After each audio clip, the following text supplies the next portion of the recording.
Netherlands के एक जंगल में हमें एक घर दिखाया जाता है जिसमें एक ओल्ड कपल रहता है, टीना और वॉरेन। इन दोनों की शादी को तो कई साल हो चुके हैं, दोनों की जवानी खत्म और बुढ़ापा आ चुका है, मगर अभी तक इनके कोई औलाद नहीं हुई। अब एक दिन वॉरेन अपने घर के पास एक पेड़ के नीचे बैठे होते हैं, तभी उन्हें एक अजीब सी चिड़िया के चहचहाने की आवाज सुनाई देती है। आवाज को सुनकर वॉरेन जब उसके पास जाते हैं तो उसे देख बहुत हैरान होते हैं, क्योंकि वो एक बहुत अजीब तरह की चिड़िया थी जिसका पूरा शरीर एक लड़की के जैसा और पंख चिड़िया के जैसे थे। वॉरेन उसे देख पहले तो पेड़ पर उसके माँ बाप को ढूंढने की कोशिश करते हैं, मगर जब उन्हें कोई नहीं मिलता तो फिर वो इस नन्ही सी जान को अपने घर पर ही ले आते हैं। घर में लाकर वॉरेन इसे टीना को दिखाते हैं और टीना जब उस नन्ही सी जान को देखती है तो वो भी काफी हैरान होती है, क्योंकि आज तक उसने ऐसी प्रजाति नहीं देखी थी। इसके बाद टीना के मन में एक ख्याल आता है कि हमारे तो कोई औलाद है नहीं, इसलिए मैं ही इस नन्ही सी जान को अपनी बेटी की तरह पालूं।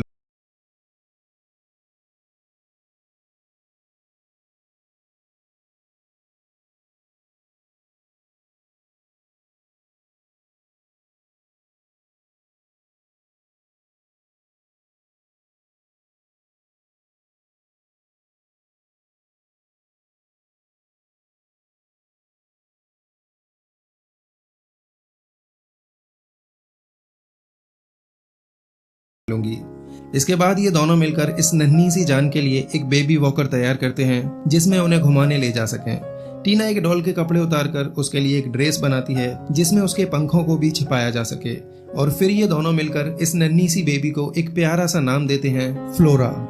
एक दिन ये दोनों फ्लोरा को घुमाने के लिए शहर में ले जाते हैं, जहाँ पर कई सारी लेडीज उसे प्यार करने लगती हैं। लेकिन तभी इन लेडीज को फ्लोरा के पंख दिख जाते हैं, जिसके बाद जल्दी से टीना उसे लेकर वहाँ से भाग जाती है। घर में आने के बाद टीना उसे फीड कराने लगती है, तभी अचानक से फ्लोरा अपने पंखों को खोलकर उड़ने की कोशिश करती है।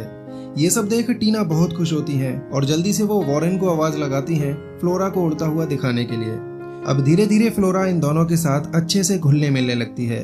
इन्हीं के साथ खाती है, इन्हीं के साथ सोती है और इन्हीं के साथ घूमने भी जाती है। लेकिन टीना को एक बात की फिक्र बहुत सता रही थी कि फ्लोरा इंसानों की तरह बोलना कब सीख पाएगी, क्योंकि वो तो चींची के अलावा कुछ और बोलती ही नहीं थी। हालांकि टीना को वॉरेन कई बार समझाते भी हैं कि फ्लोरा सिर्फ एक पंछी है, वो हमारी तरह मैनर्स नहीं सीख सकती और ना ही हमारी तरह बोल सकती है। लेकिन टीना तो ये बात मानने को तैयार ही नहीं थी कि फ्लोरा एक पंछी है, क्योंकि वो तो उसे अपनी बेटी ही मानती थी। अब धीरे धीरे फ्लोरा बड़ी होने लगती है और उसकी शरारतें भी बढ़ती ही जाती हैं।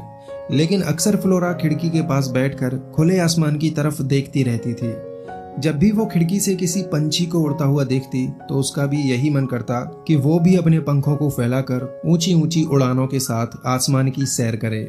लेकिन टीना इस सबसे बड़ी परेशान थी। उन्हें लगता था कि फ्लोरा पंछियों को देखकर ही उड़ने की कोशिश करती है, इसलिए अगर उसे ज्यादा वक्त इंसानों के बीच में रखा जाए तो शायद वो इंसानों की तरह ही बिहेव करेगी।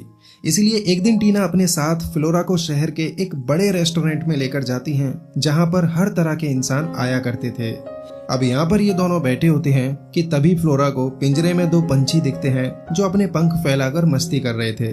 बस फिर क्या था, फ्लोरा भी उन्हीं की तरह बार बार अपने पंख फैलाने की कोशिश करती है, लेकिन हर बार टीना उसे रोक देती है, क्योंकि अगर यहाँ किसी ने फ्लोरा के पंख देख लिए तो फिर गजब हो जाएगा।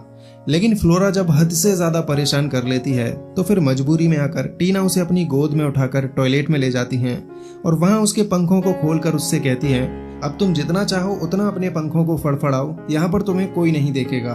और ये कहकर वो टॉयलेट के बाहर आ जाती हैं। अब काफी देर गुजर जाने के बाद टीना जब वापस से फ्लोरा को लेने टॉयलेट में जाती है तो वहां पर वो देखती हैं कि फ्लोरा तो खिड़की से बाहर उड़ चुकी थी और टॉयलेट में सिर्फ उसके शूज रखे थे।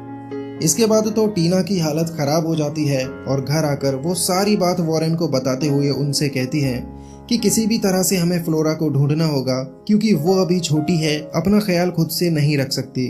और इसी के साथ ये दोनों मिलकर फ्लोरा को ढूंढने के लिए निकल पड़ते हैं। इधर हम आसमान में फ्लोरा को देखते हैं जो पंछियों के एक बड़े झुंड के साथ आसमान की ऊंचाइयों में उड़े जा रही थी। लेकिन तभी अचानक से फ्लोरा का बैलेंस बिगड़ता है और वो एक घर में एक छोटी सी बच्ची के बेड पर जा गिरती है। इस घर में जो बच्ची रहती है उसका नाम लॉली है, और जब लॉली अपने बेड पर फ्लोरा को देखती है तो वो उसके पंखों को देख काफी ज्यादा फैसिनेट हो जाती है। लॉली फ्लोरा से दोस्ती करना चाहती है और वो ये भी चाहती है कि फ्लोरा की तरह ही उसके भी पंख आ जाएं। इसी बीच घर में लॉली के फादर आ जाते हैं, जिनके आते ही लॉली फ्लोरा को जल्दी से बेड के नीचे छिपा देती है और अपने डैड के जाने के बाद वापस से बेड के नीचे से निकाल लेती है और फिर उसे अपने साथ लेकर एक पेड़ पर चली जाती है, जहां पर ये दोनों रात गुजारने वाले थे। इधर वॉरेन और टीना शहर में आकर इधर उधर फ्लोरा को ढूंढ रहे होते हैं और काफी थक चुके होते हैं। अब रात गुजारने के लिए वो दोनों एक होटल में जाते हैं, लेकिन वहां जाकर उन्हें पता लगता है कि इस होटल में तो एक भी कमरा खाली नहीं था। इसके बाद निराश होकर ये दोनों एक पेड़ के नीचे आकर सो जाते हैं, लेकिन वो इस बात से बिल्कुल अनजान है कि उसी पेड़ के ऊपर इनकी फ्लोरा भी सो रही थी। अब सुबह होती है तो उनको वहां पर लॉली मिलती है और लॉली को देखकर ये दोनों काफी हैरान होते हैं कि आखिर ये जरा सी बच्ची इस पेड़ पर कर क्या रही थी। तभी लॉली उन्हें बताती है कि वो इस पेड़ पर अपनी दोस्त के साथ सोई हुई थी, लेकिन उसकी दोस्त पता नहीं कब उसे छोड़कर उड़ गई। ये सब सुनकर वॉरेन जल्दी से पेड़ के ऊपर चढ़ जाते हैं, लेकिन पेड़ के ऊपर चढ़कर फिर से उन्हें फ्लोरा के शूज ही मिलते हैं जो कि लॉली ने उसे पहनाए थे। इसके बाद इन दोनों को फ्लोरा के मिलने की एक उम्मीद मिल जाती है और जल्दी से ये दोनों उसे ढूंढने के लिए आगे बढ़ते हैं। लेकिन अब लॉली भी उनके साथ जाने की जिद करने लगती है, क्योंकि उसे भी तो अपनी दोस्त को ढूंढना था। और इस तरह अब ये तीनों ही मिलकर फ्लोरा की तलाश में निकल पड़ते हैं। अब एक बार फिर से हम फ्लोरा को आसमान में पंछियों के झुंड के साथ उड़ता हुआ देखते हैं, जहां वो काफी एंजॉय कर रही होती है। लेकिन इस बार फिर से ज्यादा ऊंचाई पर वो नहीं उड़ पाती और एक चर्च के ऊपर जा गिरती है। अब फ्लोरा को चर्च पर देख सभी लोग उसे इंसानी बच्चा समझने लगते हैं और जल्दी से रेस्क्यू टीम वहां आकर उस बच्चे को बचाने में लग जाती है।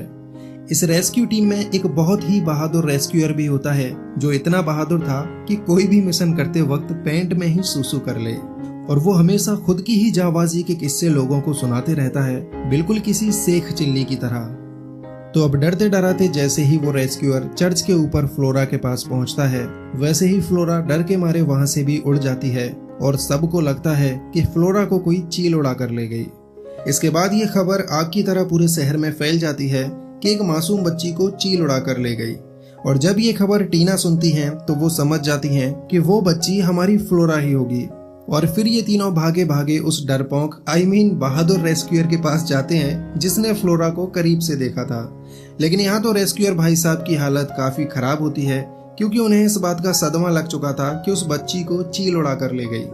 तो अब टीना और वॉरेन उस रेस्क्यूअर को बताते हैं कि वो कोई बच्ची नहीं थी, हमारी फ्लोरा थी जो कि उड़ भी सकती है, और तुम्हें देखकर वो खुद उड़ी होगी, किसी चील ने उसे नहीं उड़ाया। ये सब जानकर तो बेचारा रेस्क्यूअर और ज्यादा शॉक्ड हो जाता है, क्योंकि उसे वॉरेन की बात हजम ही नहीं हो रही थी। और फिर इन तीनों की रिक्वेस्ट पर रेस्क्यूअर भी मदद करने के लिए इनके साथ फ्लोरा की तलाश में चल पड़ता है। पूरे दिन भर चलने के बाद भी फ्लोरा तो इन्हें कहीं नहीं दिखती। ये चारों बुरी तरह से थक चुके थे, इसलिए रात गुजारने के लिए जंगल में ही रुक जाते हैं। अब सुबह होने पर लॉली की नजर फ्लोरा के स्वेटर पर पड़ती है, जो हवा में उड़ता हुआ एक गहरे कुएं में गिर जाता है।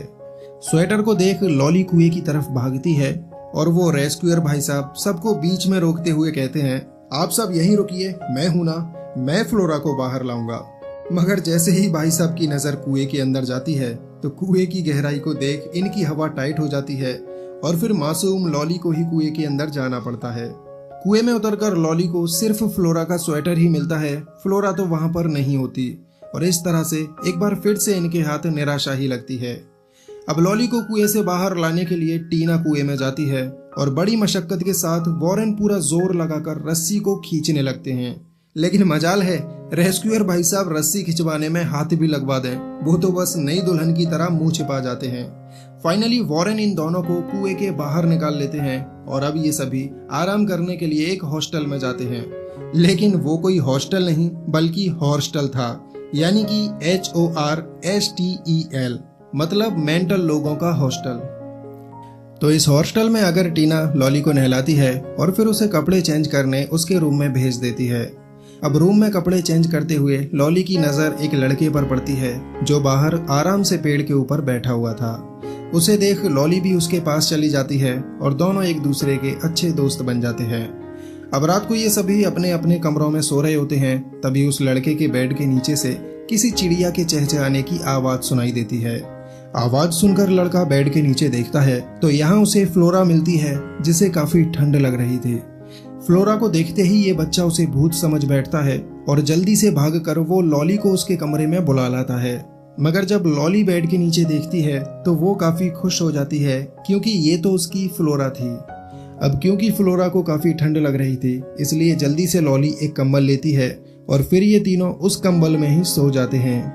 अब सुबह होते ही भागते हुए ये दोनों वॉरेन और टीना को फ्लोरा के बारे में बताते हैं, मगर जब तक टीना और वॉरेन कमरे में जाते हैं तब तक फ्लोरा वहां से भी उड़ चुकी थी। इसके बाद ये सभी फिर से फ्लोरा को ढूंढने के लिए जाने लगते हैं, मगर इस बार लॉली उनके साथ आने से मना कर देती है क्योंकि अब उसे एक नया दोस्त मिल चुका था। तो टीना यहाँ लॉली से विदा लेती हैं और फिर ये तीनों ही फ्लोरा की तलाश में आगे बढ़ते हैं। अब लगातार पूरा दिन धूप में चलते रहने से रेस्क्यूअर भाई साहब तो काफी थक जाते हैं और वहीं पर लुढ़क जाते हैं, मगर टीना उससे कहती है तुम्हें रुकना है तो रुको, मैं तो अपनी फ्लोरा को ढूंढ कर ही रहूंगी। और ये कहते हुए टीना आगे बढ़ जाती है, लेकिन वॉरेन उसे समझाते हैं कि ये ठीक नहीं है, हम इसे बीच रास्ते में ऐसे छोड़कर नहीं जा सकते। मगर टीना वॉरेन की भी नहीं सुनती और अकेले ही जंगल में जाने लगती है। इधर रेस्क्यूअर भाई साहब फिर से अपनी इमेजिनेशन वाले किस्से वॉरेन को सुनाने लगते हैं। तो अब वॉरेन को भी टीना की फिक्र होने लगती है क्योंकि वो इस जंगल में अकेले ही चली गई थी। इसलिए वॉरेन रेस्क्यूअर को वहीं पर रुकने को कहते हैं और खुद टीना के पीछे भाग पड़ते हैं। अब जंगल में उन्हें टीना कहीं भी दिखाई नहीं देती तो वॉरेन को घबराहट होने लगती है, इसलिए जल्दी से वो एक ऊंचे पेड़ पर चढ़कर दूरबीन से चारों तरफ देखते हैं तो काफी दूर उन्हें टीना दिखाई देती है जो एक नदी को पार करते हुए आगे बढ़ रही थी। उसे देख जल्दी से वॉरेन पेड़ से नीचे उतरते हैं और भागकर टीना के पास पहुंचकर गुस्से में उससे कहते हैं कि बस बहुत हुआ, अब हम वापस से अपने घर जा रहे हैं। ये सुनकर टीना काफी निराश होती हैं, लेकिन वो कुछ कर भी नहीं सकती थी, इसलिए वो भी वॉरेन की बात मान लेती हैं। अब रात को फिर से ये लोग जंगल में ही सो रहे होते हैं। तभी अचानक से उस रेस्क्यूअर की नींद खुल जाती है और वो देखता है कि फ्लोरा एक पेड़ पर उल्टी लटकी हुई फड़फड़ा रही है।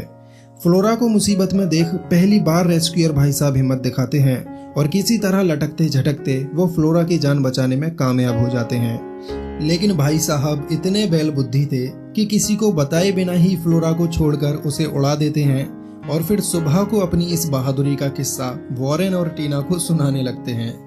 ये जानने के बाद टीना को काफी मलाल तो होता है, लेकिन फिर भी वो इस बात से खुश थी कि उनकी बच्ची फ्लोरा सही सलामत थी।